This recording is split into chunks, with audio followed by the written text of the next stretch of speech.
প্রত্যেকটা মানুষ অস্থির।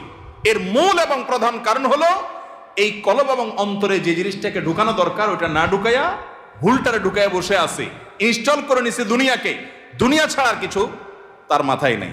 একজন যুবক তিনি কোনো মেয়ের সাথে অবৈধ সম্পর্কে জড়িয়েছেন, হারাম সম্পর্কে জড়িয়েছেন, সেটা একটা বিষয়, কিন্তু সেই মেয়ে তার সাথে ধরুন মানে কথা রাখে নাই, সে আরেকজনের সাথে ভেগে গেছে বা অন্য কোথাও তার বিয়ে হয়েছে। এখন সে ডিপ্রেশনে ভোগে। কেন ডিপ্রেশনে ভোগে? যে ওই পছন্দের মানুষটাকে সে পায় নাই। আলটিমেটলি এটা দুনিয়া, ঠিক না বে ঠিক? আলটিমেটলি এটা কি?